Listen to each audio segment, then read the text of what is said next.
നീ കേൾക്കേണ്ടത് ഈ കാര്യമാണ്. എന്ത്?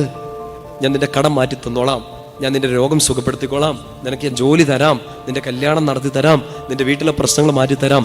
ഇതല്ല ആദ്യം കേൾക്കേണ്ടത്. എന്ത്? കേൾക്കേണ്ടത് മറ്റൊന്നാണ്. നിന്നെ സൃഷ്ടിക്കുകയും നിനക്ക് രൂപം നൽകുകയും നിന്നെ സഹായിക്കുകയും ചെയ്യുന്ന ഞാൻ ഇവിടെ ഉണ്ടെന്ന്. മനുഷ്യര് നമ്മളോട് സംസാരിച്ചു, ഒന്നുകിൽ നമ്മൾ വീണുപോയി, ഇല്ല കടന്ന് ഉരുണ്ട് പെരണ്ടു. ആളുകൾ പറഞ്ഞ വാക്കുകൾ കേട്ട് നമ്മൾ തകർന്നു പോയിട്ടുണ്ട്, തളർന്നു പോയിട്ടുണ്ട്. ചില നമുക്ക് നഷ്ടപ്പെട്ടു പോയ ആത്മവിശ്വാസം ചിലപ്പോൾ ഒരു 5 മിനിറ്റ് സംഭാഷണത്തിൽ ആരിൽ നിന്നൊക്കെ കേട്ട് നമ്മൾ എഴുന്നേറ്റുണ്ടാവും. പക്ഷെ നമ്മൾ പിന്നെയും താഴോട്ട് പോയി. കാരണം നിന്നോട് സംസാരിച്ചത് നിന്നെ സൃഷ്ടിച്ച ആളല്ല, നിനക്ക് രൂപം നൽകിയ ആളല്ല. പക്ഷെ ഇന്ന് ഈ വചനം കേട്ടുകൊണ്ടിരിക്കുന്ന ഈ മണിക്കൂറുകളിൽ തന്നെ എന്റെ പ്രിയപ്പെട്ട സഹോദരങ്ങളെ, നിങ്ങൾ കേട്ടുകൊണ്ടിരിക്കുന്നത് അച്ഛനെ അല്ല. നിങ്ങൾ കേട്ടുകൊണ്ടിരിക്കുന്ന ഈ വചനം നിന്നെ സൃഷ്ടിക്കുകയും നിനക്ക് രൂപം നൽകുകയും നിന്നെ സഹായിക്കുകയും ചെയ്യുന്ന ജീവിക്കുന്ന കർത്താവിന്റെ വാക്കാണ്.